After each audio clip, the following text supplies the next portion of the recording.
All right, here we go. Got dark in here. Are you coming? It did get dark. Good morning. I would like to call to order this meeting of your Fremont County Board of County Commissioners. Ask you to rise for an indication by Todd Luce with the Grandview Christian Church, and please stay standing for the Pledge of Allegiance.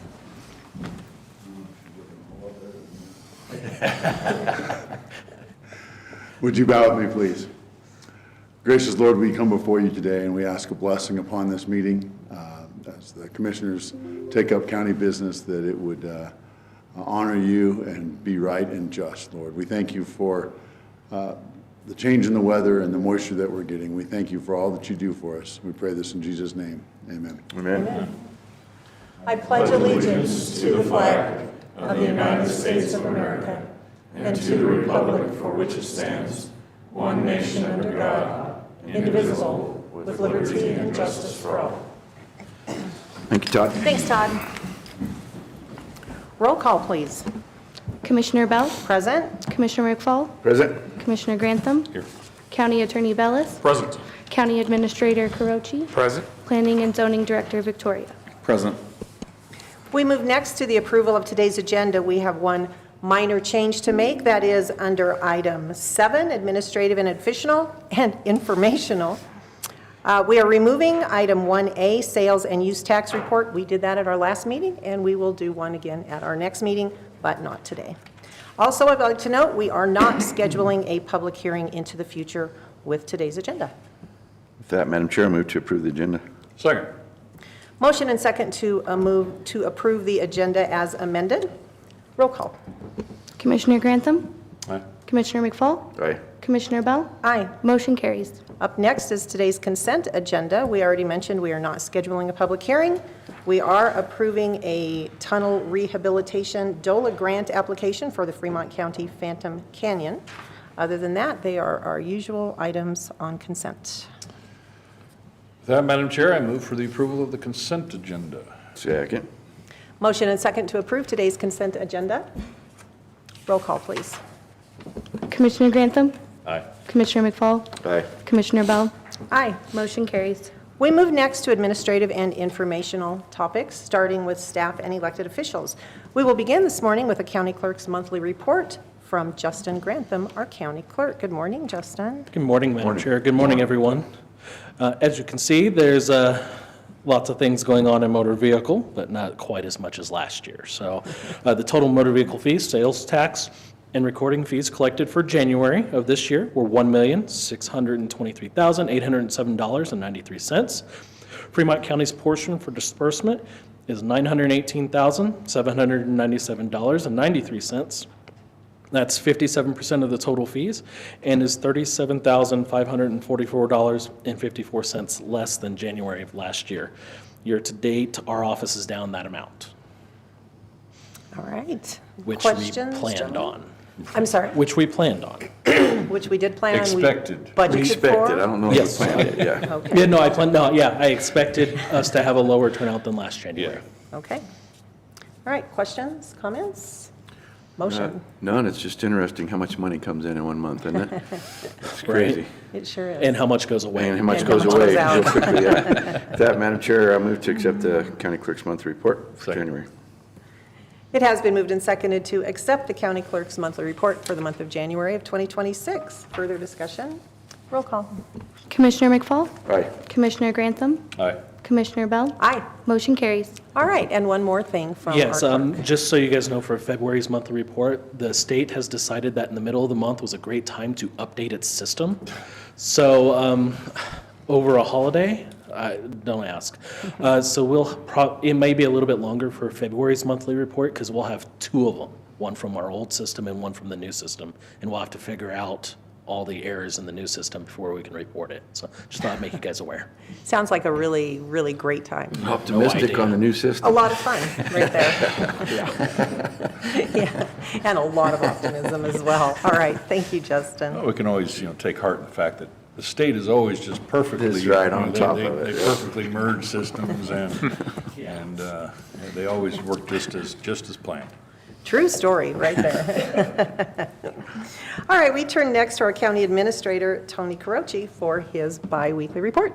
Good morning, Tony. Good morning, Madam Chair, Commissioners. Morning.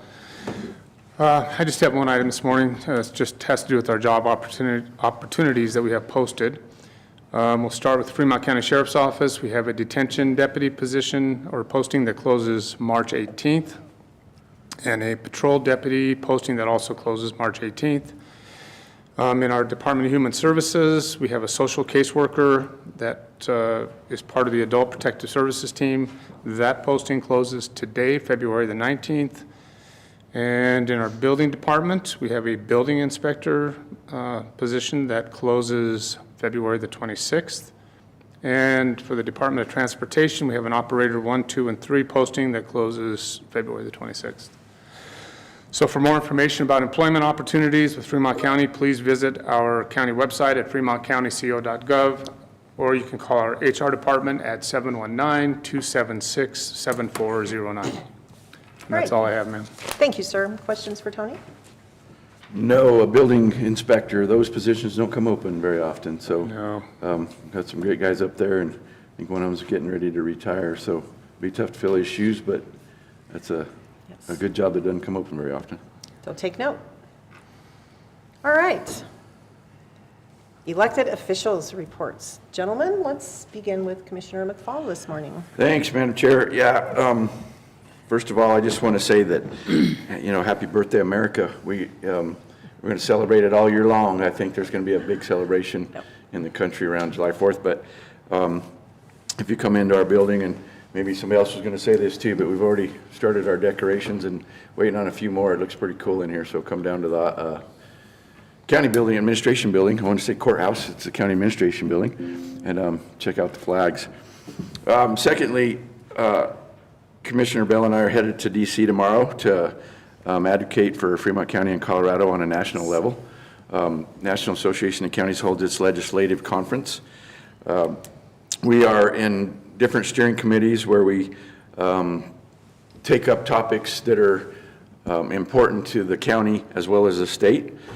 And mine is public lands. We have a lot of things that we're trying to meet with the federal government on as far as a farm bill and a few things that have lapsed over the last 4 or 5 years. So it's kind of, there is a light at the end of the tunnel finally, I think.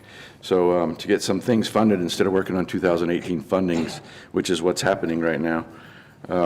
We've been able to continue or get reinstated the Secure Rural Schools funding, which goes to our schools, the majority of it, the little portion that we get. But that took a couple of years of advocating to get that back installed, and that's happening again. They're a little late on the payments right now, but they are coming for the finance, just so you know, they're working on them. And plus we get back pay for those because we haven't been paid for a couple of years on those. So it's fun to go out there and negotiate with the federal government. I think we have a very strong voice with the NACO, and look forward to doing that. And last but not least, Todd mentioned a minute ago, there is a little bit of moisture coming, but there's a lot of wind and there's some big fire danger. We had a little fire in South Teller County last night, and getting close to the border. We've had a couple around the county the last little bit, but be careful and diligent out there and don't start any fires. Thank you. All right, thank you, sir. Commissioner Grantham. Okay. As Commissioner McFall said, happy 250th to our nation, 150th to our state. As you can see out in our atrium here in the county building, we have a grand display and a large flag. We thought it was going to be bigger. But it is pretty good size, to be perfectly honest.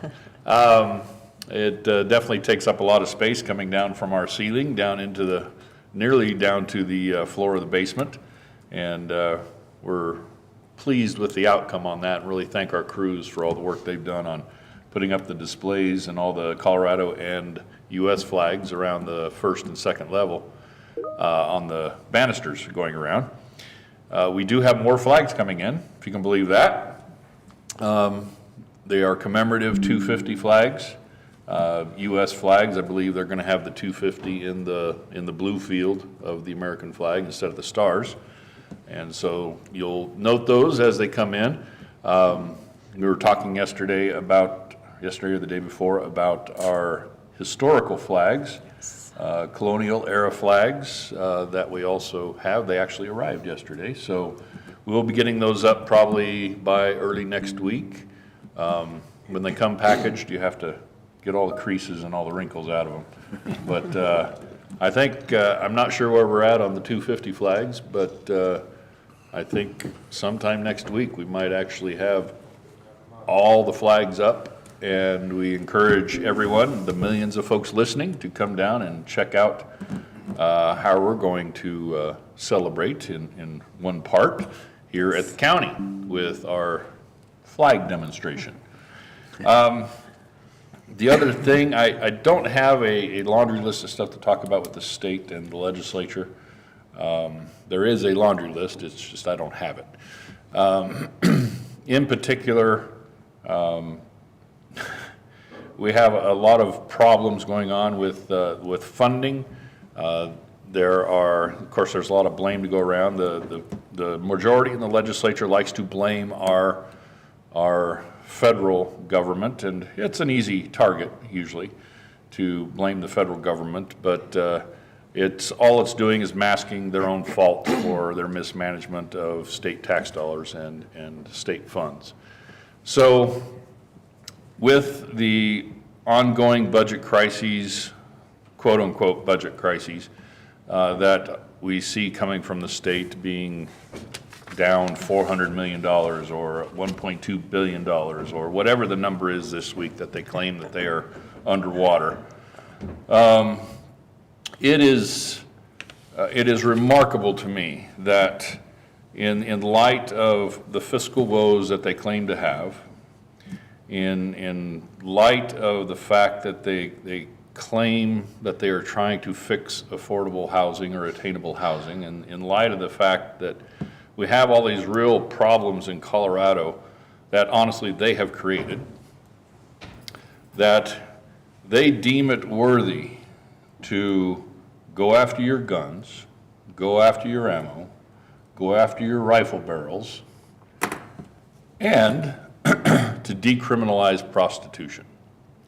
That seems to be the priority of this Democrat majority. Yes, I said the word.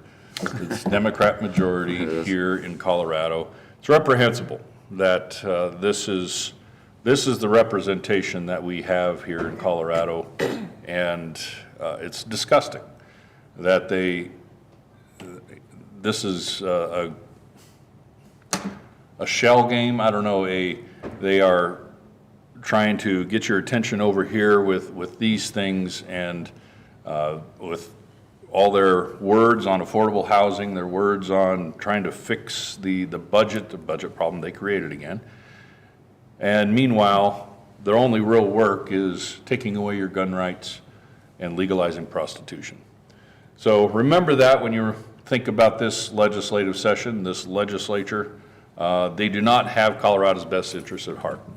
We are going to continue to work through our means, through CCI, on stuff that deals with local issues, local control issues, unfunded mandates, and we will continue to work against legislation like that. But at the end of the day,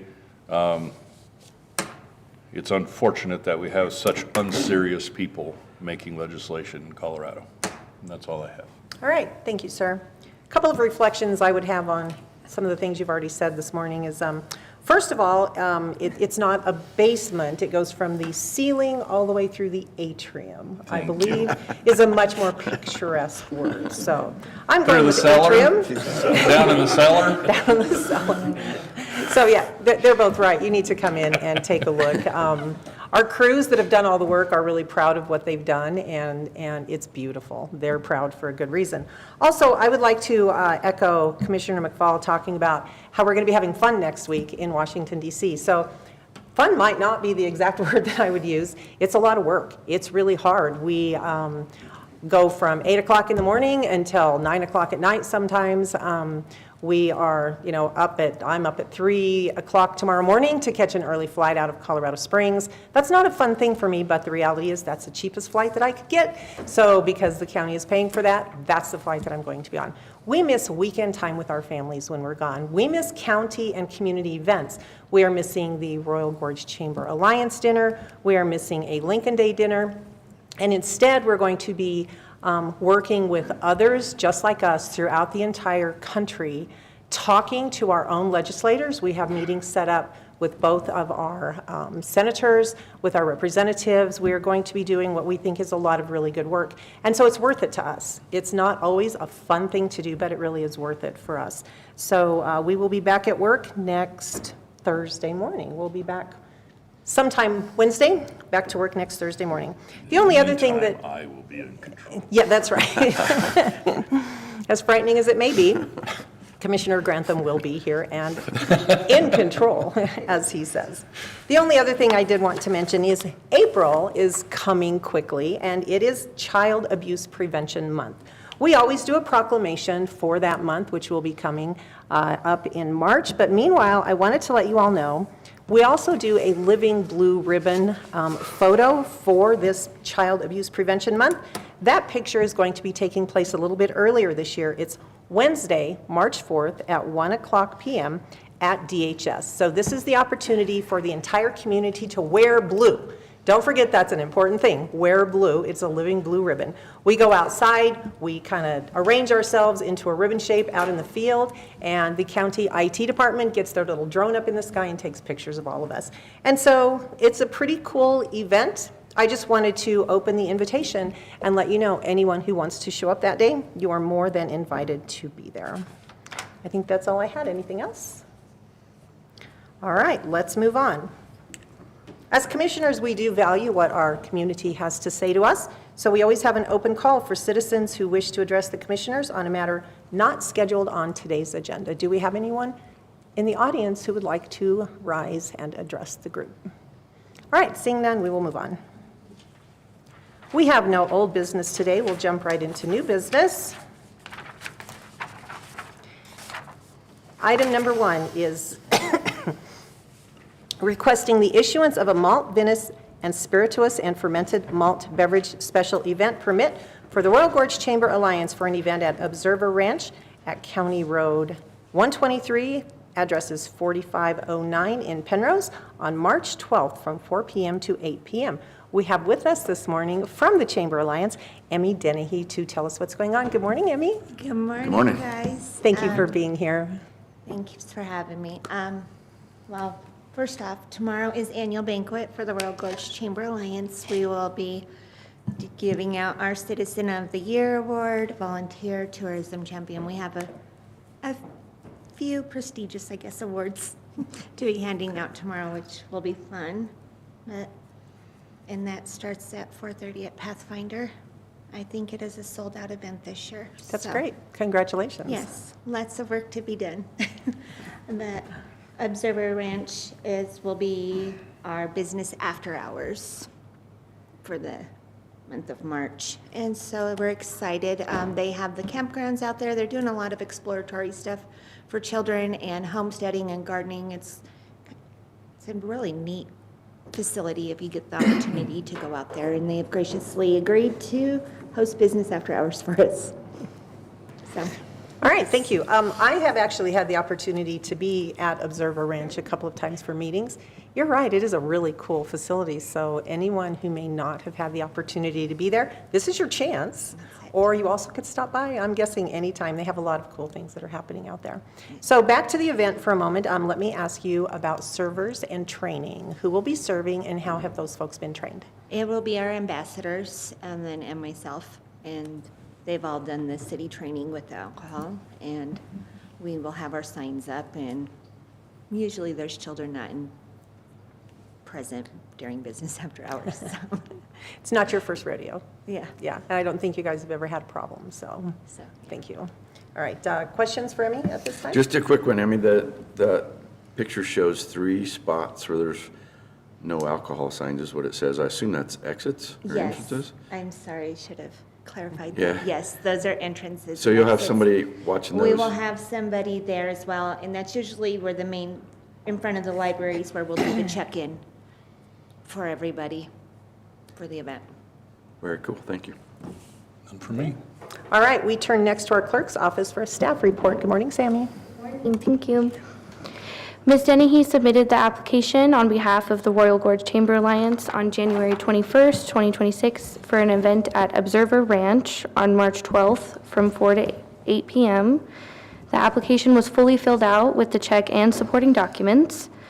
The public health report and sheriff report came back recommending approval. The attorney received the application on January 29th and also recommended approval. Ms. Dennehy submitted the proof of posting more than 10 days before the meeting.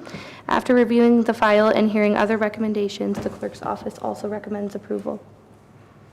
All right, thank you. Questions for Sammy? Not a one. All right, do we have a motion? Yeah, Madam Chair, I move to approve the malt venison spirituous fermented malt beverage special events permit for Royal Gorge Chamber Alliance for event at Observer Ranch, 4509 County Road 123 in Penrose, March 12th from 4 p.m. to 8 p.m. Second. All right, it has been moved and seconded to approve this particular event permit. Further discussion? Roll call. Commissioner McFall? Aye. Commissioner Grantham? Aye. Commissioner Bell? Aye. Motion carries. Thanks, Emmy. Emmy, thanks so much and good luck with your events. As commissioners, we know that we have some really amazing people who work for us here in Fremont County. And we quite often take time during this meeting to recognize some of those people. And today we have one such that we would like to bring forth and recognize. So first, Michael Kroll, if you would like to step forward, sir. Michael is the Fremont County Emergency Manager who just received a very prestigious award that we would like to present to him again this morning. Good morning, Michael. Act surprised. Yes, be surprised. This is the Regional Emergency Manager of the Year Award, which is meant to recognize someone who goes above and beyond in service to their communities and colleagues and demonstrates leadership, innovation, and dedication that strengthens both the region and the emergency management profession as a whole. So when Michael was awarded this particular prestigious award, these are the words that were said to him. Michael Kroll is a trusted and highly respected leader whose work has significantly strengthened preparedness and response from across the South region. As emergency manager for Fremont County, he has expanded access to critical training, advanced mitigation effort with fire and utility partners, and consistently shown up on the ground during incidents, from wildfires and search and rescue missions to complex weather and infrastructure events. Known for always answering the call, Michael exemplifies regional collaboration, dedication, and service. He is a most deserving recipient of the Southern Region Emergency Manager of the Year Award. Congratulations, Michael. Thank you. So I would just like to briefly say that Michael's work was once again on full display this Tuesday, just a couple of days ago, when we had what could have turned into a very serious emergency with a lot of high winds. And I think most of us know what happened just south of Pueblo. Fortunately, we didn't have an accident that involved 40 vehicles and 5 deaths here in Fremont County. But the reality is, he was prepared for that if that should have happened. So, gentlemen, would you like to say a few words? I'll chime in with a ditto on all that. We really appreciate Michael and everything that he does. We get comments all the time from surrounding agencies, of course, internal agencies as well, that compliment Michael on his dedication and his hard work and his, there's another word, there's another synonym in there somewhere that I was looking for, but we appreciate you, Michael, and what you do, and your dedication to the job, and enthusiasm for the job. So it shows, and it's recognized in this award. So thank you, sir. Yeah, I guess ditto also. Ditto, I don't know. Just a note that he was nominated by Travis Howe, who's a South Area Field Manager, for the state of Colorado, right? So it does go to show that it's noticed statewide, not just locally with the agencies here. So appreciate what you do, Michael. Congratulations. Thank you. All right, so if you would like to step forth, we have your award here. We're going to present to you again. And Michael, congratulations.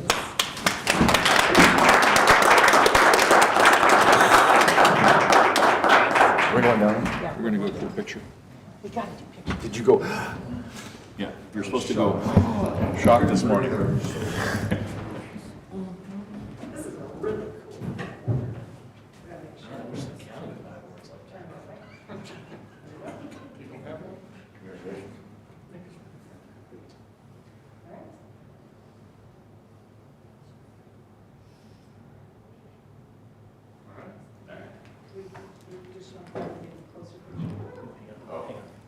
It's okay. Come as close as you want.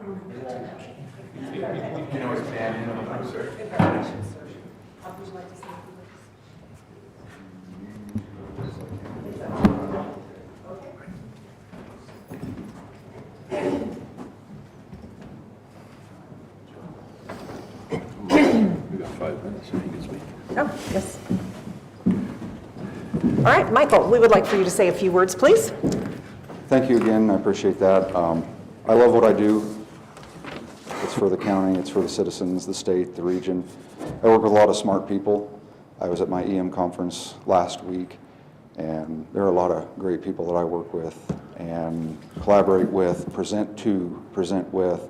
It's been a great ride this last 8 years, and I love giving back, I love helping, and yeah, when the phone rings, I go text Tony at all times of day and night so he can let you guys know, and I appreciate your support that you guys give me through the worst that we've had with cyber attacks and other incidents, to name a few, and who knows, the safety power shut off, the high winds, we got lucky.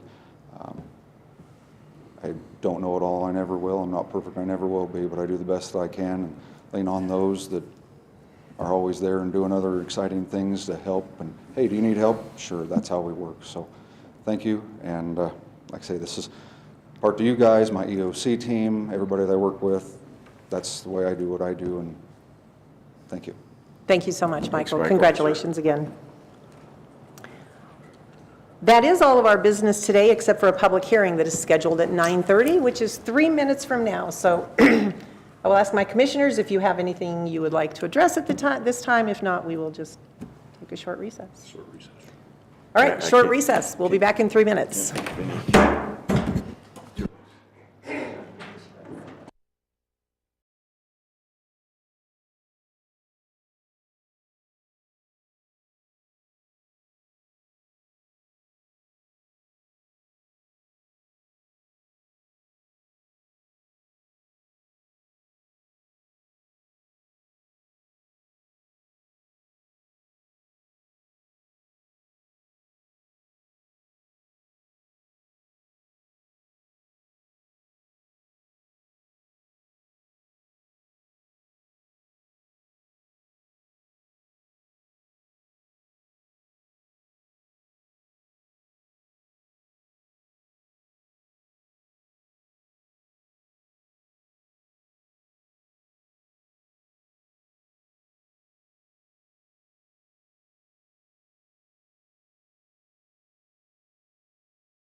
9:30 has arrived. It is time for our public hearing scheduled for this morning. We have one application in front of us for a special review use, 25-002. This is for Diana's Pumpkin Patch. This application is for an agritainment permit for Diana's Pumpkin Patch and Corn Maze. They will have a corn maze, pumpkin picking, tractor hay rides, and other applications. We have with us this morning Sue Madone. Good morning, Sue. Good morning. Come on up if you would like to turn on the microphone. Yeah, that big front button, I think. Yep. Right there. That's it. Perfect. All right, and talk a little bit about what you got going on. Okay, well, thank you for letting me come and talk to you guys. I know that all the commissioners know who I am, but for anybody who doesn't know me in the room, my name is Sue Madone. Tim Madone and I own Diana's Pumpkin Patch and Corn Maze, which is on the corner of Poplar Avenue and Locust Street. It's 10 acres that was recently rezoned R1. I used to be suburban agriculture, and now I'm rezoned to R1. The land use has not changed. It was just the county zoning that's changed. The land use has been the same for the last 25 years. It's been the pumpkin patch where we've worked under the TUP permits. This year, we're needing to get an SRU permit to continue the agritainment use of this property. So I am here to ask the commissioners to approve this SRU to continue that use. There isn't really any changes. As far as the property, it's always the same. The only changes might be if we add like a carport or something like that on the property. Most of everything that's been on the property has remained the whole time. So I didn't know if Dan was going to be reading your staff are you going to start with the staff report? Yeah. Okay, so Yes. I'll be Yes, quiet ma'am. then. Okay, any questions for Sue at this point? Nope. No, I just want to make a, Microphone. you shut my microphone off. No, I'm just kidding. We got this little sign we pass around up here, and it just goes back and forth. All right, microphone. Just a little, something real quick, Sue, and I think you know this, but when we were working on the regulations, agritainment, this new thing, didn't exist. So we added that to the regulations for events like yours that you guys have. We always know that when we redo regulations and stuff like that, we might find some little glitches and stuff that we need to fix. And we don't know that until we do something. But this SRU also gives you, we do it one time instead of every year. So that makes it easier too, I believe. I know it's a little more cumbersome probably than the temporary use permit, but I think in the long run, it's a good thing, and it allows agritainment, which was not allowed in the zone before, if we had had agritainment. So this just kind of brings everything into compliance, trying to protect you and the neighbors and everything else, and make the event, the corn maze that you guys have, still popular and profitable, hopefully. I assume it is. Anyway, that's all. Thanks. I have one quick question for you. How many years have you guys been doing this? 25 years. 25 years, okay. That's a very long time. And Since Diana sitting back there was a little one. Yes, Well, not little, absolutely. but in high school, right? In high She was school. in middle school. Yeah.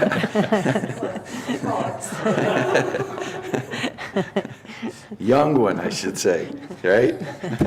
Yes, so I would just point out that in my opinion, 25 years, a temporary use permit is intended to be temporary. 25 years really is not a temporary thing. Doing the same thing every year for 25 years, I feel also is not temporary. So I'm really, really happy that we now have an agritainment permit, as Commissioner McFall alluded to.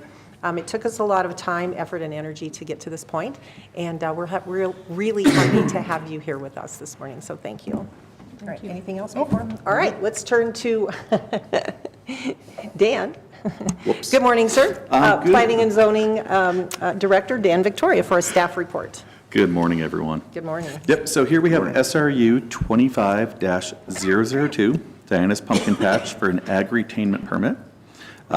This was heard by the Planning Commission on January 6th. The purpose is Diana's Pumpkin Patch and Corn Maze application is for the use of agri-tainment and includes education on farming and animal care. This will be located at 1649 and 1629, which are adjoining lots on Poplar Avenue in Canyon City. Owned and operated by Timothy and Susan Madone. They have a corn maze, skill building, pumpkin picking, tractor hay rides, hay slides, reading journeys for students. They will allow for social gatherings, event parties, club meetings, potlucks, prayer meetings, photography, and weddings during their requested hours of operation.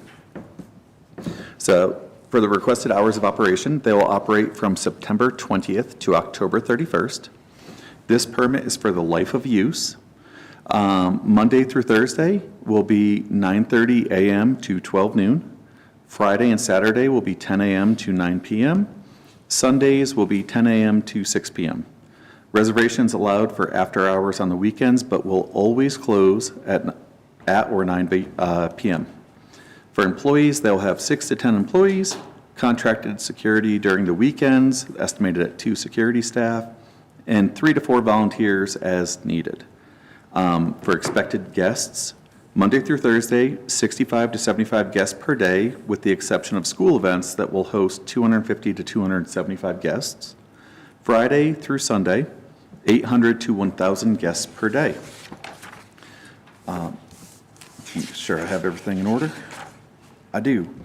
Proposed structures and installation timelines. They're hoping to add a grain silo that will be 15 foot in radius in the 2026 or 2027 season. Tent C, which will be 12 feet by 90 feet in the 2027 or 2028 season. There's a existing structure that's a cow barn that's 10 feet by 20 feet. It will be relocated on the site. Carport 1, which is existing, 18 by 20 foot, to be relocated to meet setbacks in 2026. Carport number 2, which is an existing structure, about 18 by 18, and that will be relocated to meet setbacks. And they have 2 shipping containers that are existing that are 7.5 by 20, and those will be relocated to meet setbacks all in the 2026 season. For background and associated cases, Diana's Pumpkin Patch has been operating for 25 years at this location per the About section of their website. The Planning and Zoning Department has temporary use permits dating back to at least 2015. In prior years, this project was permitted by temporary use permit. As for the use of agri-tainment, that was not defined in the zoning regulations, and during the Fremont County zoning rewrite, this use was defined and added to various zone districts. For zone district and land use, the zoning for this project is residential 1. To the north of them is residential 1, and it has a residential use. To the east, residential 1 with a residential use. To the south, residential 1 and manufactured home park, residential use. And to the west is R1 with a residential use. The estimated traffic count, trips per weekday are 1 to 2 buses every morning, plus an additional 34 trips daily. And the trips per weekend are 288 trips daily, or about 91 cars every 4 hours. For access points, the entire frontage of Poplar and Locust will be the access points for this project. It's in the Canyon City Fire Protection District, not in a floodplain. Water is provided by the City of Canyon City. Sanitation, if approved, will be by Chemical Toilet. Electricity is Black Hills. Refuse is Apex Twin. Natural gas is by Blue Flame. For lighting, they'll have 2 PAL lights from Black Hills Energy, 1 by the admission barn and 1 in the parking lot. Solar lights will be used to light up the walking paths in the chemical toilet area. We still need a signature on the noxious weed control plan from weed management. We just need to get that signed off. For proposed parking, we have, 66 9 by 18 gravel parking spaces. There will be 103 9 by 18 grass surfaced parking spaces, and I'll discuss that a little bit later. And then we have 6 9x18 with a 4-foot aisle ADA parking spaces. For public comments in the last 2 days, we have received a few letters from the public. They were supportive of the project. They just listed concerns that they live with as noise, parking, and trash that's left by the event. One of the big things to them was all the corn leaves that blow into their yards and the constant maintenance they have to do after this event closes down. So that is new, that just came in. For agency comments, staff requested comments from various review agencies. Staff has incorporated these comments received to date either in entirety or part. For the Fremont County Public Health Department, a dumpster is required to be on a non-absorbent surface. However, since this event lasts for 6 weeks, FCDPHE is not overly concerned with this requirement until the time that food service goes beyond the special event license and is offered on a more consistent basis. FCDOT, they have a couple of requirements. The applicant will be responsible for trash and debris removal and disposal from the SRU activities. Applicant cannot block roadways or interfere with the line of sight for the traveling public. The applicant will be responsible for material costs of approximately 34 tons of 3/4-inch gravel, approximately 28 tons of 1/2-inch gravel, and approximately 1,600 gallons of oil at current market prices or on an annual basis. So with that, the applicant will pay a calculated road impact fee on an annual basis, which is averaged over a 10-year period of time, and the annual cost is to be $578. And then the applicant will need to maintain the county right-of-ways along the property lines, the applicant's property lines, as needed or when maintenance is required or as determined by Fremont DOT. And they're agreeable to waiving the traffic count and engineering items as long as the agreement is agreeable. The Fremont engineer, the drainage plan is acceptable and they recommend approval. From the Fremont County Building Department, Environmental Health, although the department recommends a more permanent type of sanitation facility as a vault privy, the number of attendees as stated in the application require more than one vault privy or restroom facility with an OWTS. The applicant has stated the event is seasonal from mid-September to the end of October. Therefore, the use of chemical toilets with approval from the board would be in compliance with the Fremont County OWTS regulations, and a permit for the use of, if approved, a permit for the use of portable chemical toilets will be required, and the applicant shall contact the building department for the application and permitting process information. Canyon City Fire, no issues. Code enforcement did an inspection. Upon inspection, they found a stack of building materials, including brick, lumber, and plywood. There was a section of storage that was used for wheels and tires, along with old tractor pieces. There is a large amount of scaffolding and 4 cement mixers consistent with a masonry company, and they located a skid steer, backhoe, and forklift that do not have current SMM. During the Planning Commission meeting, this was discussed with the applicant, and the masonry items are personal use. They just need to be stored differently, and the equipment is for agricultural use, so it does not require SMM. Requested waivers by the applicant. FCDPHE requirement of a hard surface dumpster pad. That is supported per the Health Department's recommendation. So that's waiver number 1. Waiver number 2, surfacing requirements for standard parking spaces located in agricultural areas. Staff supports not surfacing the 103 spaces to preserve agricultural land. Waiver number 3, the surfacing requirements for ADA parking. They were proposing road base instead of hard surfacing. Staff does not support that. In the zoning resolution, section 5.05.II.3.C states it must be asphalt or concrete. And waiver number 4, applicant has requested a 24-month timeline to correct any code violations that exist on the property.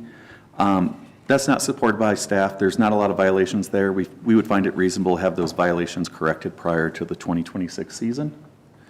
Planning Commission, on January 6th, they voted to approve the project. So with all this being said, The department recommends approval of this special review use with the following waivers, contingencies, and conditions.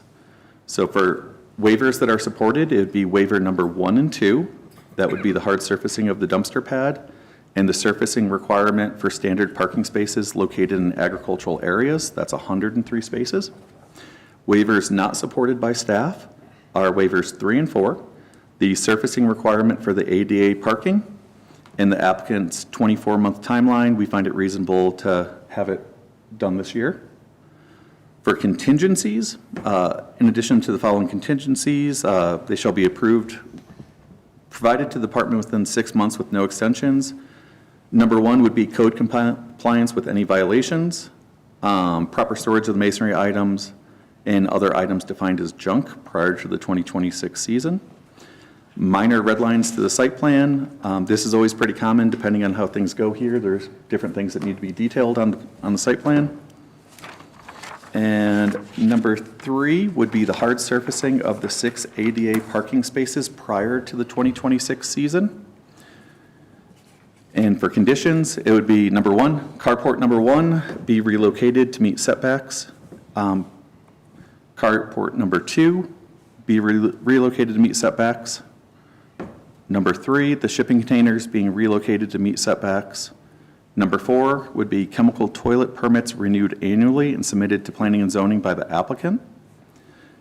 Number 5 is the applicant will be responsible for trash and debris removal and disposal from county right-of-ways as a result of SRU activities.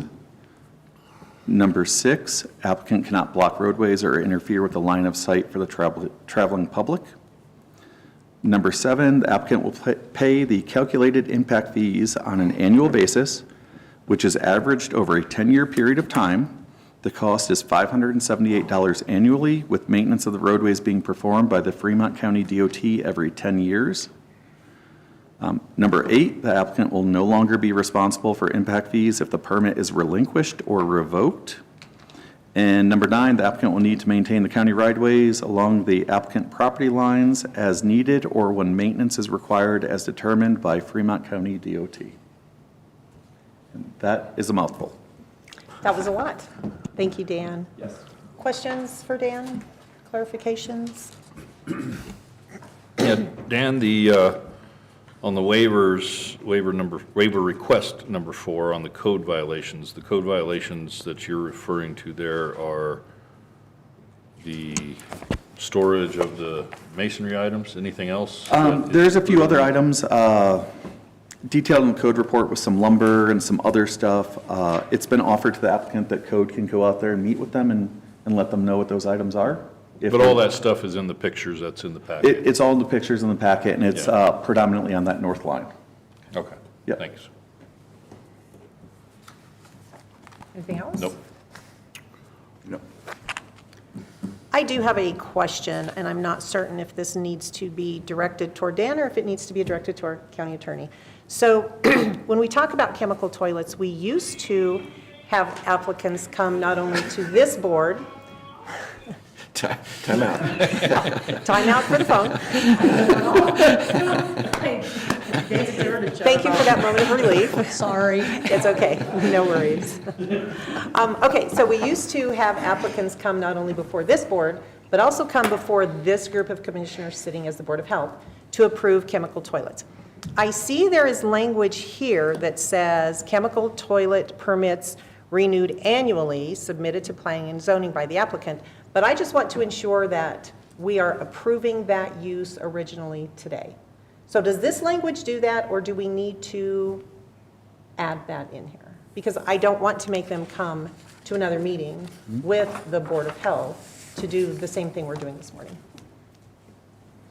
My preference would be that it be added to whatever, if this is approved, that it be added as part of the motion to approve it. Just that, to note that the use of chemical toilets is approved. Okay, thank you. And not renewed annually? Correct. Okay. All right, thank you. Okay, nothing else? All right, this is a public hearing. I'm going to open that at this time. We do have one request to stand and speak. While she is coming forward, I would ask if there's anyone else in the room who would like to address this board at this time concerning this particular application. If you would please grab an identification slip over there, fill it out, bring it up to our clerk so we can call you forth. So we will begin with Kathleen Gamble Hughes. Okay, can you come forward to the microphone, please?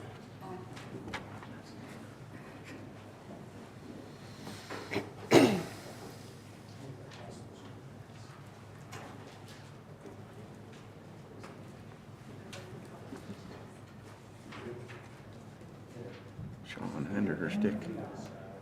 I know. I'm like, He's just come on. watching her.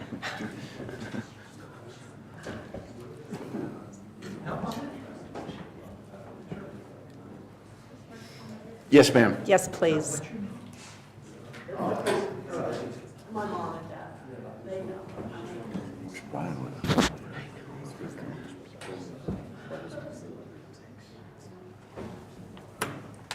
Good morning. Good morning. Good morning. Thank you for joining us this You bet, morning. thank you. First of all, I have glasses on that are colored because I can't see without them. They've got prescriptions, so I'm going to leave okay. them on. That's fine, no Okay, worries. what I wanted to address or make it aware to you all is the amount, Hold one moment. Gentlemen in the audience, if we could John. have quiet out there, please. We're having a hard time hearing, so thank you. is All the right. amount of outside communities that visit this facility. Now, you talked about agri-entertainment or whatever. I'm coming from an educational perspective. I live in the area, and quite frequently, I go down by there on the way to town or whatever, and I'm amazed at the number of buses from outside this county.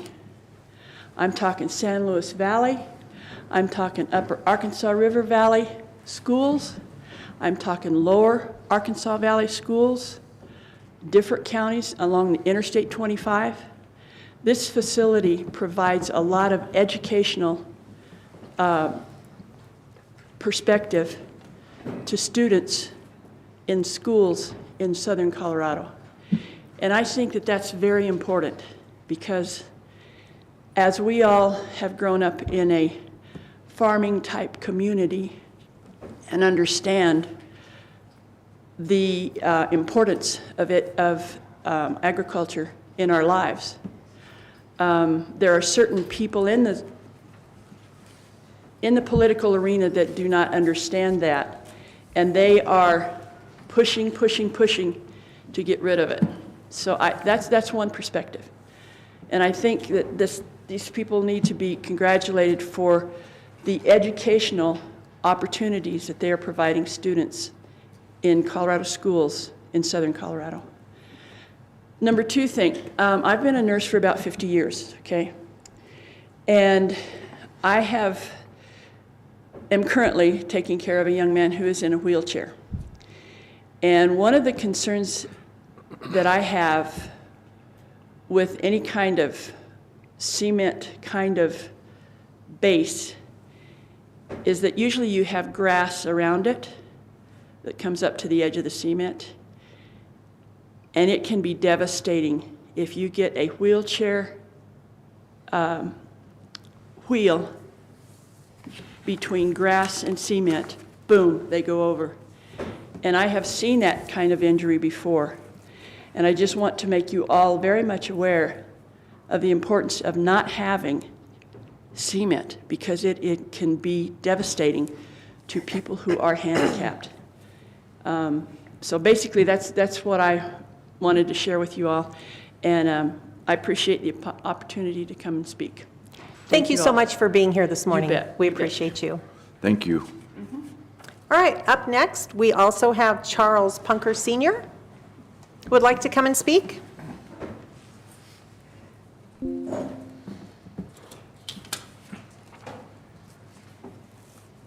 Good morning, sir. I live at 1523 Locust Street. Okay. I'm the north neighbor to the corn maze. And my question is, what can we do about the traffic and the parking? I've lived in that spot now on Locust, 72 years. I'm 75. I have livestock all over the place down there. Horses, donkeys, goats. And several times I've had individuals over the fences to play with my animals. And we struggle with getting in and out of our driveways with the traffic and parking. And we struggle with kids running up and down the street during the corn maze because the parents aren't watching them that close. And the way the parking is on Locust itself, the people have to go out around the back of their cars to go up and down the street and pull a little wagon full of pumpkins. And my opinion is there should be off-street parking for everybody there. And for you to get in and out of the corn maze, you should have to come out of their parking lot, not out on the street, and not tying up Locust Street or Poplar. And you don't have to take my word about the parking. Anybody that's good on a computer can go up there and pull it up past history and see the parking on any given day, how disastrous it is. And I feel that they should have proper fencing around all sides of it to control the kids and the parents going and coming, not just letting them wander up and down the streets. On a given day during corn maze, when it's going good, you've got buses parked up on one end, there by Poplar. You've got, after they leave, during the afternoon and evening, you've got cars from Elm to Cedar on Locust, from Ash to Birch on Poplar. And you constantly have people coming and going. And my opinion is, if they want to have the corn maze, fine. Put in a private parking area and control the traffic. And control the kids. And I don't need to be getting woke up at 8 o'clock at night with somebody on a loudspeaker blasting, we're doing this or we're doing that.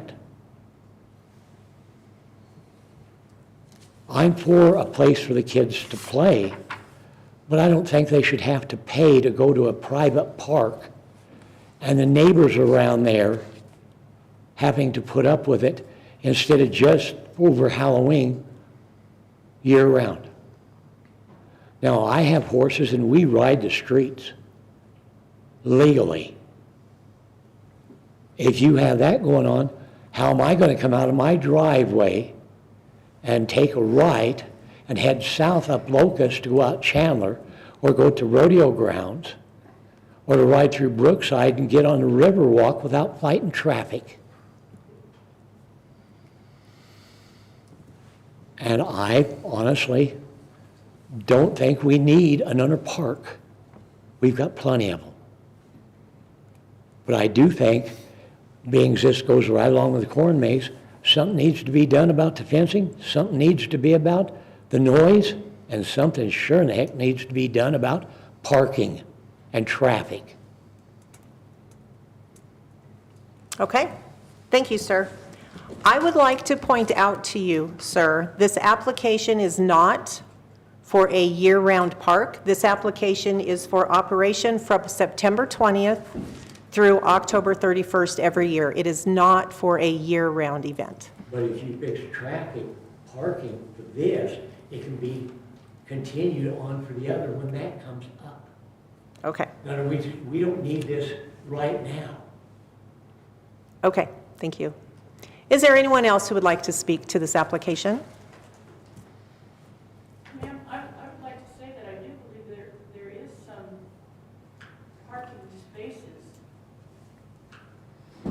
that are open to the public. Okay, we will allow the applicant to address that again when she comes back up. Okay, if there is no one else who would like to speak, we're going to close this public hearing and continue with the meeting by returning back to our applicant, Sue Madone, and ask her if there's anything that she has heard from public comment that she would like to address, anything from staff report she would like to address. Yeah, I got to go over our staff report a little bit, but I can address maybe the Could you parking. pull the microphone maybe a little closer? It's on, It's Sue, on, just- just yeah. pull, Oh, there you go, a little bit There we closer go. in front of you. Thank you. I can address maybe Mr. Bunker's concerns as far as traffic. So when we did rezone this, or when you guys rezoned it, we did have to do another survey, and Mr. George Hall, the surveyor, made that map for you guys, and it shows my parking. And we did give you a count of how many cars come and go, and I do know that that is why it seems like so many cars, because they come and go. They stay about 4 hours, 3 to 4 hours, and then the car leaves. I also know that, like Catherine, the other lady that's here, she lives right over here where this little drawing is on the side of my property. She's that next here? house. This side. Vicinity map. I've been wanting to use this thing. Well, here, Sue. I've had it just for, He snapped onto that pretty quickly. oh, check this out. Right there. Okay. Catherine's house is right here. This is the lady that is right over there. So this is a parking lot right here, right next to her. And this is the parking lot that. a Okay, lot of back to the times- microphone, please. You can hold on to that. It's coming right up to you. So Mr. Bunker lives right here, down here at this bottom. So these are our parking lots. This is a parking lot. And then you're right, parking all along this road, and then this is a parking lot, and then there's parking right here. So what I was going to say is, the reason why it seems to be a lot of traffic on Locust or Poplar is because they come out of this parking lot. They might turn down here because Ash is right over here, and then you go right out of town. And so that makes more people maybe drive up and down this street, or you can leave from Poplar, you can leave from Elm, which is going to go this way. There's several exits out here. Locust goes straight down to Cedar from here, goes straight down this way. But this parking lot here, which Catherine could attest to, is very seldom full, because people want to park here or maybe here because that's human nature, to park as close to the entrance as possible. And we have tried to get them to park in other places. We have parking attendants here with flags, getting them to go down there to this parking lot. So we feel like for the amount of people that we have, we've accounted for the parking on our property. That was one of the requirements, is to make sure I had enough on-site parking areas for the amount of customers that I have. Let's see. And I think that helps answer his questions there. Mr. Bunker also has a piece of land next to him that he charges customers to park. So he's actually benefiting from the pumpkin patch because he charges for parking. On the staff report, I would like to say on the first page, actually, that the county's goal in the master plan, which I'm sure you guys have read my application, because it was a big old application. I'm sure you've read it. But I am exactly what the goal of the master plan says, which is to encourage existing agricultural activities to remain. We're trying to remain 10 acres of non-houses, because that's what would go in there. And we're trying to keep that agriculture, not only for a business standpoint, but again, for schools. I have over 2,000 kids who come during the weeks, in 6 weeks, and you're right, they come on buses, of course, and that's who we want out here. We want somebody to learn that we all need agriculture. And they learn about growing pumpkins, growing corn, I have a mechanical cow that I'm trying to get out because I am trying to teach them that milk comes from cows. I'm a dairyman's daughter, and I'd like to be able to show kids where agriculture benefits all of us. The next thing I'd like to say is I'm okay with the cost of the road, that you guys have worked out a price on the cost of the road for me, because the original application just gave me gallons of oil that I would have to pay for and tons of gravel, which I had no clue what that's going to cost. So I appreciate you breaking that down into an annual fee. I do that, and I also want to point out that I think that my county taxes, my county general fund, my vehicle registration, my fuel tax, and my sales tax helps pay for that road as well. So I'm actually paying to help maintain it because I'm using the road. Not every individual in the county has to pay for the road. So because I'm a business, I understand, and I'm using it, that you need that extra money, and I'm okay with that. Then we're on to this back conditions page. And carport number 1 and carport number 2. Carport number 1 is 18 by 20, and then we have one that's 18 by 18, and they're too close to the setbacks. But since we've been working on this permit, which we started last February, but we couldn't get everything done before the season, and so we had to put this all off. Tim is asking too that if he can find a new building, because he's been looking for a new building to consolidate those two into one building, is what he would like to do. He will move them forward if he can't find another building. But for planning and zoning purposes, and George even wrote that up for me. He drew that into my drawing, if that's doable with planning and zoning, if Tim finds a building. Because to my understanding, I was supposed to, on this drawing, have every future building or game or anything drawn into it. And that's kind of difficult for a business like me, because if my grain bin is not working, right now it's a shed, but if it's not working properly or it starts leaking or whatever, I have to replace that building. So it really wouldn't be the exact building that I drew on that plan. So I'm asking if, like these carports, which are on the top 2 conditions, if at any time when we find a building, those could come off and he could put a shop there. And that will help clean up the bottom end too, because, you know, the pallets, the boxes and stuff, the tires would be in that shed. And he drew it. I don't know if you want it.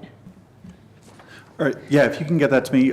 We would need to know a general size, and then George could modify the site plan if that's acceptable to the commission.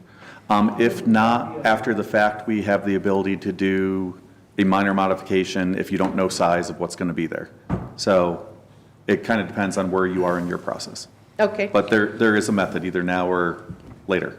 And so to do something like that, it wouldn't take going back through the whole process. Minor modification is an administrative approval. So we review it in office and then re-record. Okay.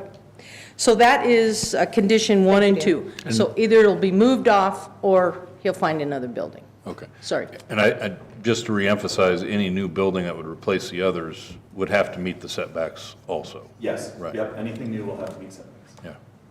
Right.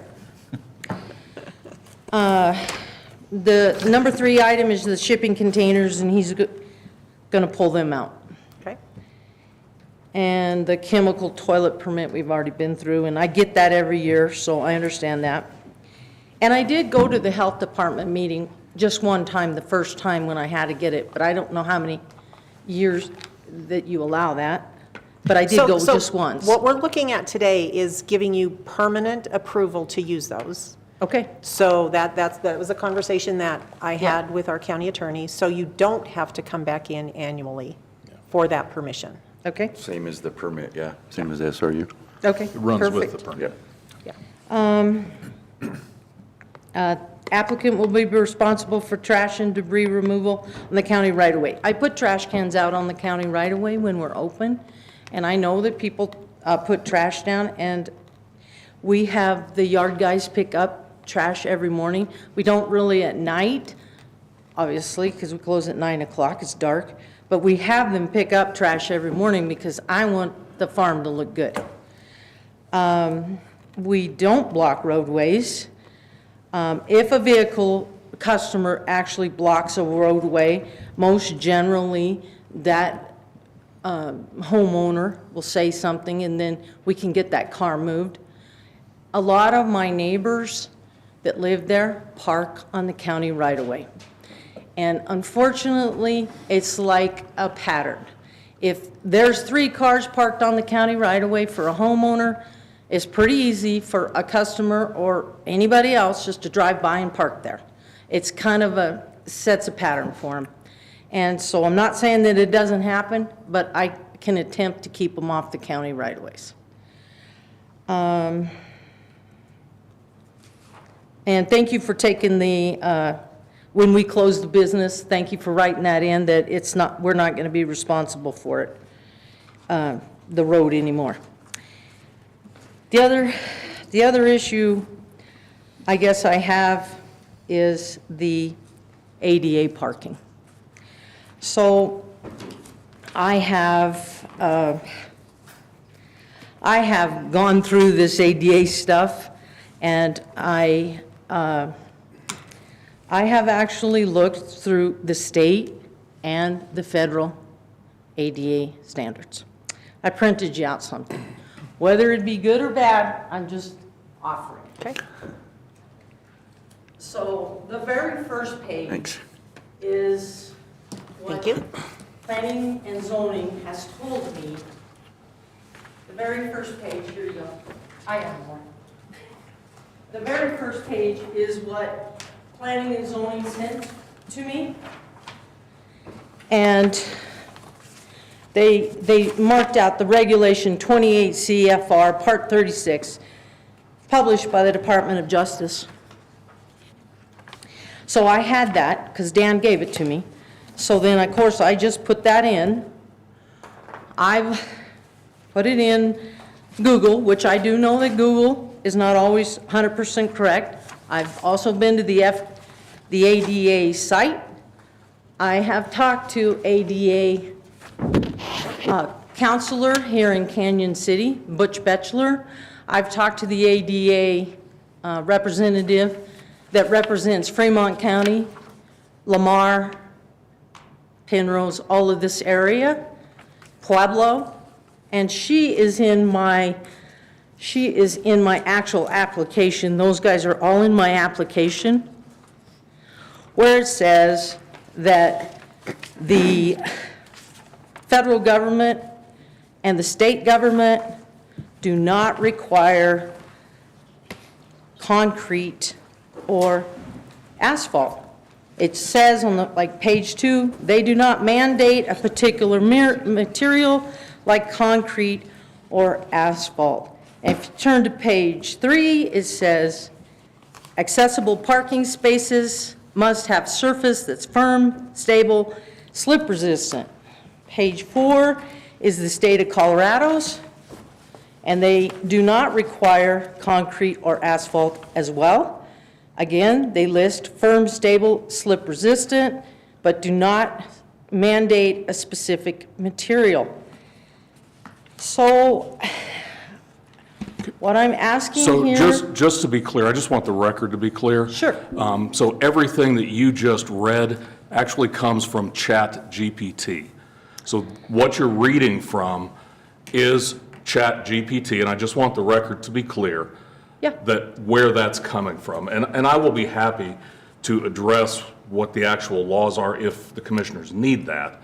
Okay. But I just want the record to be clear that that is from ChatGPT. That's the one that I handed you, the ChatGPT. Because quite frankly, I've read so much of this from the state statutes too, and it's pages and pages of material, and I didn't think you'd want all that. It's good reading too, huh? That's why we have an attorney. I also have the ADA, I did not print you guys this one, but I do have the ADA off of their own site that says accessible parking spaces. It came off the U.S. Department of Justice Civil Rights Division website, and it as well, I turned that in with my application. As well, it tells me the size that those parking lots have to be. It tells me the width, how many I have to have. But the basic part that it also says is surface, firm, stable, and slip resistant. So I do know what I'm asking is. Sue, can I ask you a question? Sure. What would you consider firm, stable, and slip-resistant material? I consider road base, like that chip and seal that's, we actually put that down on some of the sides now that we have, but it would be crusher fines. Tim would know that. Crusher fines that is packed and solid, and it could be wet down and packed, so it's very firm. So out at, I'm going to say Pathfinder Park, that might not even be crusher fines out there. I'm not sure, but it's pretty packed out at Pathfinder Park where you pull up and you go over to the picnic areas and stuff. They have all the markings there. You guys have all the markings there for handicapped, but it's not concrete. It's just, I think it's not even quite crusher fines. It's somewhere in between. I'm not sure what that material is. Well, But right now I'm looking it's for. chip sealed now. It might have been, it was something different before. It was kind of crusher fines before in gravel, but it's chip sealed now. Over there by the By the picnic areas? The playground and stuff? Mm-hmm. Yeah, both parking lots and the road. But that just happened. That just happened this last summer, so that is new material in it. But it is chip sealed. But before it was gravel and crusher fines. Okay, so that's what I'm looking for, and so basically what I'm asking for is I'm asking for a waiver from the county for a small business that's just opened 6 weeks, to waive the requirement to have concrete or asphalt, and I absolutely will follow all the design materials that the federal and the state government want. That means the size, the amount of spaces, and the surface material using the crusher fines and road base to produce a firm, stable, slip-resistant, fully marked out parking area for my ADA customers. And that's kind of what I'm asking for. And I also know that I've read several places where the actual ADA, even though they want ADA requirements always met, they also give room for hardship for people. And for a 6-week business that's open, not only for myself am I speaking here, I'm speaking for every small business where concrete or asphalt is going to be a cost to them that they didn't plan on and that I will have to pass on to customers, which that's the part that I feel like, to me, is unnecessary. Again, I would do everything to make my ADA parking spaces as firm, slip-resistant as possible. And the person would be on that surface, and then they're going to roll their wheelchair or have the motorized wheelchairs. They're going to move on to the farm, which is dirt, grass. I have a lot of grass areas where those ADA people can be at the fire pits, they can go on the hay rides, they can go in the pumpkin field, but it's a dirt field that they're going out into. And that's all I was asking about the other contingency. That was my last the last one. I'm willing to do whatever it is I would need to do to help make that safe for customers. Got another question for you, Madam Chair. Yes, sir. Back on the conditions, Sue. Sure. Number 5, we're responsible for trash and debris removal disposal from county right-of-way as a result of SRU activities. Most of the, if not all, of the comments we got from folks that live around is the debris that blows into their yards after the corn is taken down. Yep. I think, if the commissioners agree, that in the motion for this, if approved, that's part of it too, is that you help those folks clean up. We've got pictures that show corn stalks on their fences and their driveways. I think they also said that they think that what you have going on is a good thing over there because of what it's doing, as mentioned a while ago by this other lady. And I appreciate what you're doing too, the education of agriculture. Keep it going. We got to keep kids involved. I think mechanical cows are so cool. I see those at some fairs and watch those kids be able to milk and be like, wow, that's where it comes from, not the store. But anyway, back to my point. Help those folks because they are not against you, but I think that helps them be more for you, is to help them clean up their properties afterwards so that they don't have to do it or hire somebody to do it. I can address that. Okay. Actually. And this year seems to be worse because of the wind. So after the corn is harvested, there's corn leaves on the ground. So you can't till the ground right then at the time that you harvest the corn. He's trying to let the deer and the ducks come in, the geese come in and clean up the corn, because we try also to use as less chemicals as we can around that area. So we're letting the animals eat that corn, and we got a big windy storm, and it blew a lot of corn stalks. I went out and bought one of those big vacuums that you put behind your lawnmower, and I intended to go around on my neighbor's fences, and I told most of them, so obviously the ones I didn't tell, I tend to go along those fences of my neighbors and suck that up with that big vacuum thing, and it's corn leaves. And so we intend to do that. Tim broke his hand just a short amount of time ago. So the field is still not tilled. Yeah, I would also suggest though too, just a simple temporary snow fence would keep that stuff from blowing onto the neighbors, a lot of it. If you're gonna, you have to come up here, Tim. We did leave up our fence. Microphone, please. If you could identify yourself, just so folks know. I just want to address that. Identify yourself. Oh, I'm Tim Madone.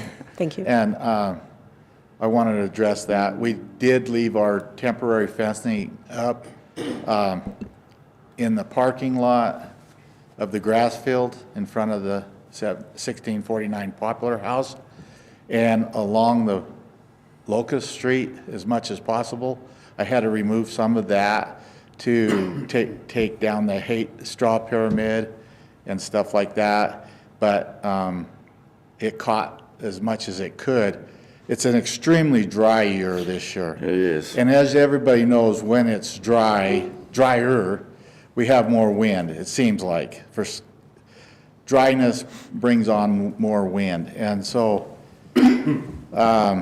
like Sue's mentioned, we do, being that it's corn on corn every year in the same spot, the kids go through and shell the corn stalks, or corn ears, and the kernels of corn are all over everywhere.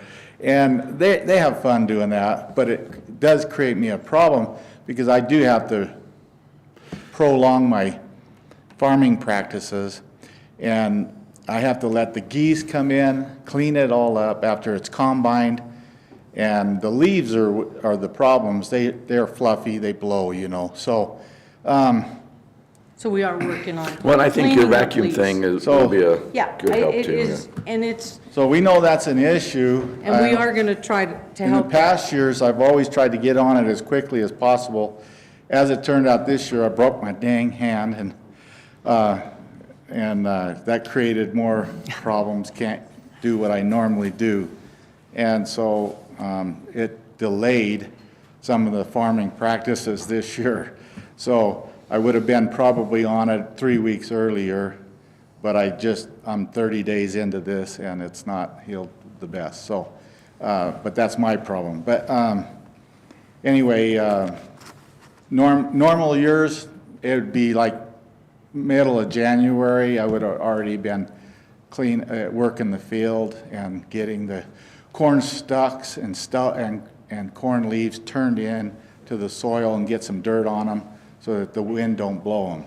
That's normal. This year's abnormal. So I apologize for that. I hope everybody understands that. We really try to work on the neighbors. We don't want to make them upset.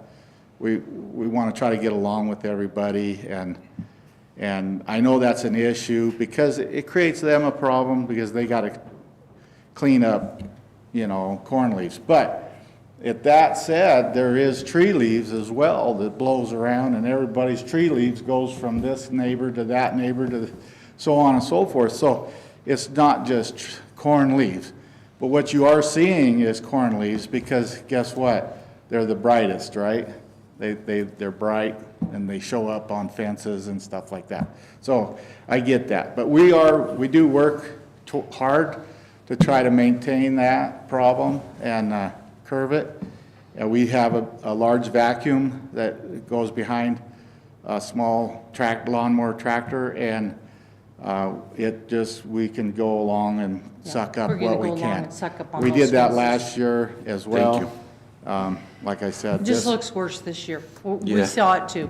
Well, It's worse this year. That wind is bad. And from a farmer's perspective, I wouldn't plow my field unless you know that there's moisture coming, because it's just going to dry it out worse. Well, Dwayne, you're 100% right And there. it's super dry. As soon as I hit that ground and Yep. start rolling it over, the wind's gonna gonna be dry it worse. out, and I lose all my moisture in the And ground. then you have dirt in the neighbor's yard. Then Then you got dirt blowing, so. So yeah, we are so trying to do the it's farming practices. It's a balancing, it's really a balancing thing. We really have to work hard, and we gotta do things on time and Yeah. timely. The delay was my hand, 3 weeks, so, normally it's not that bad, so that's. All right. That's all I got, Madam Chair.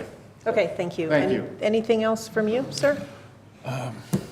No, not really. I think while Diane's still up here, I guess I'd probably want to turn to Eric as far as the ADA and just kind of embellish on what you were saying. I mean, it does say ChatGPT, and that puts up flags as far as what can be actually trusted. Believed. I understand that. And so I would like to ask Eric to kind of expound.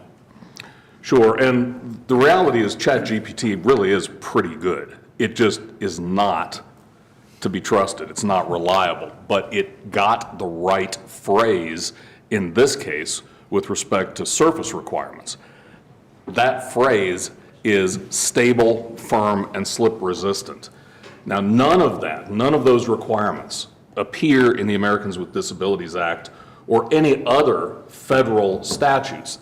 That's not where these things live. They tend to live just like in every situation where you have an organic act. Once that act is passed, then a regulatory agency comes up with regulations, which are published in the Code of Federal Regulations. Those become what the requirements actually are. The requirements for parking, for surfaces of any kind, whether they be walkways or otherwise, for commercial establishments, live in 28 CFR Part 36 and in 2004 ADA accessibility guidelines. Those are all regulations. Together, those two things form the standards for accessible design.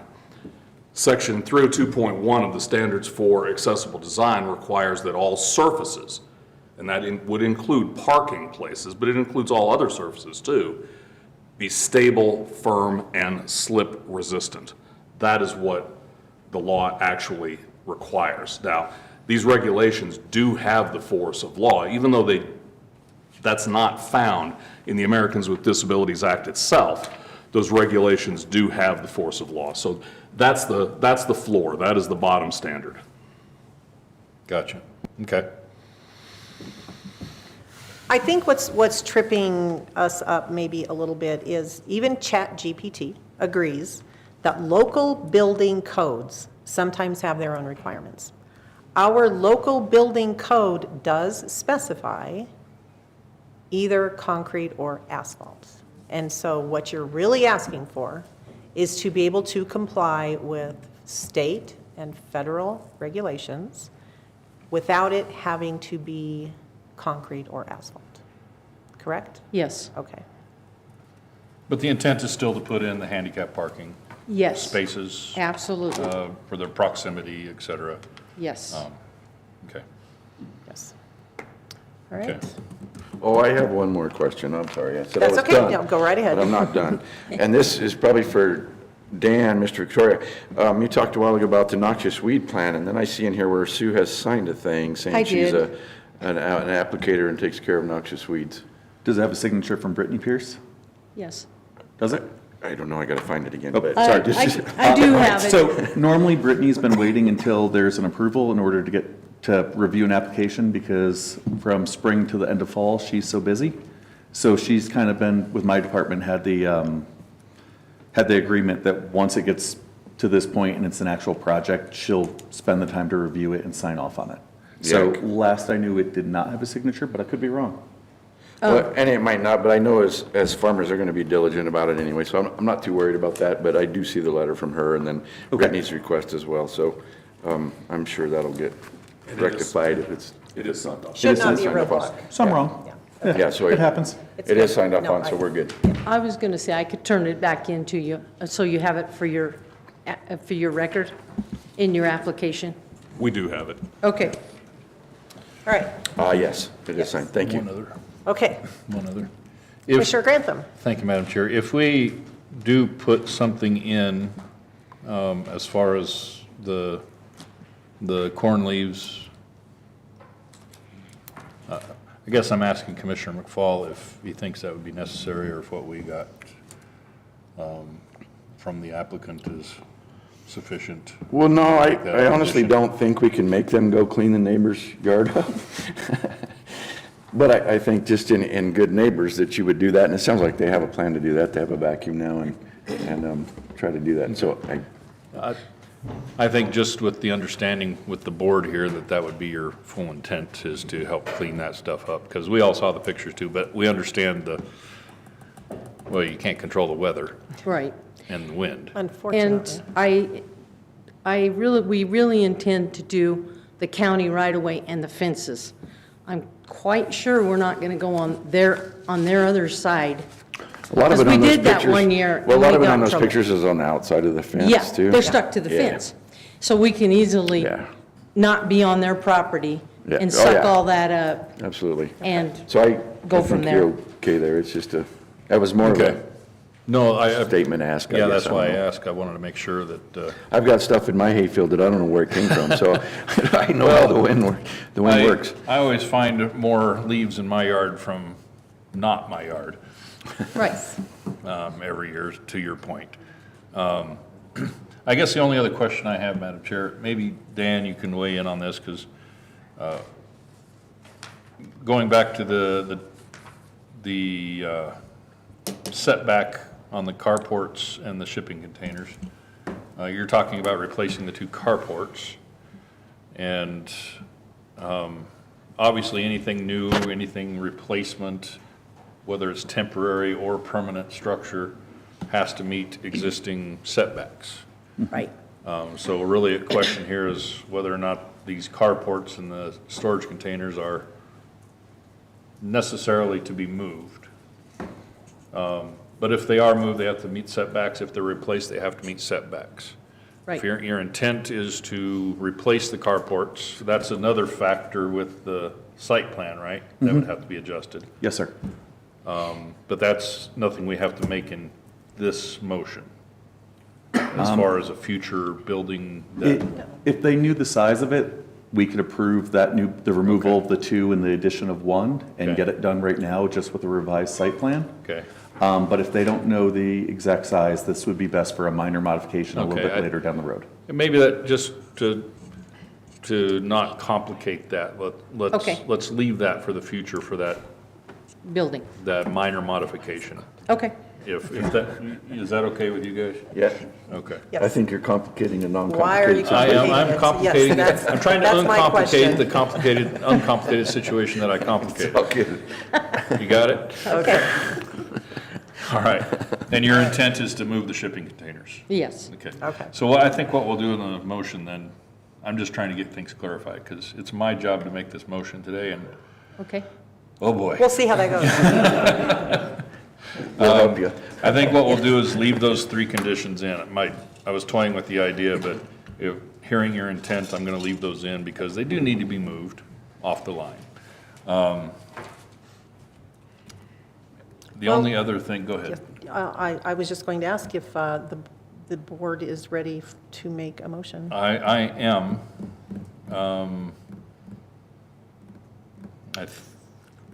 Yes. Okay. The chair is willing to accept a motion at this time. Borrow this. Yes. I'm not sure. Madam Chair, I move for the approval of SRU 25-002 for Diana's Pumpkin Patch. This is for an agri-tainment permit for Diana's Pumpkin Patch and Corn Maze at 1649 and 1629 Poplar Avenue in Canyon City. And here we go. With these waivers, contingencies, and conditions. I would include in this motion the waiver number 1, the hard surfaced dumpster pad. Waiver number 2, the surfacing requirement for standard parking spaces located in agricultural areas. And waiver 3, the surfacing requirements for ADA parking road base instead of hard surfacing. Included in that it will be your responsibility to make sure that this is adequate for ADA. But it will not be required to be concrete and asphalt. And we might need to discuss that a little bit more in the motion, but I would say you just add, but to ADA standards. Yes. to ADA standards as part of that Okay. motion. You can agree. I'm just trying to help him out. In addition to that, I will add this is complicated, I'm trying to think my way through this. The waiver number 4 is the requested 24-month timeline, the waiver of the 24-month timeline to correct any code violations that exist on the property. I'm not going to include that waiver. I'm going to move on to the contingencies. The contingency number 1 is for code compliance with violations.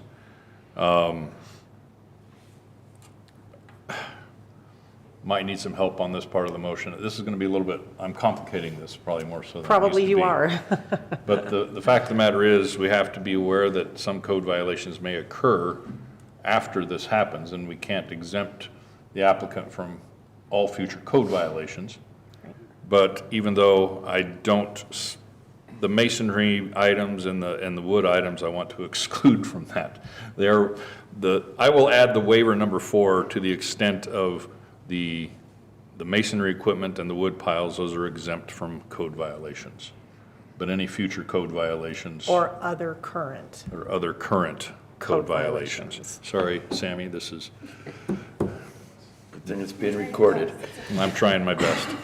This is long, and I want to make sure that we get this right. I want to make sure I get this right. Contingencies, code compliance with any future violations.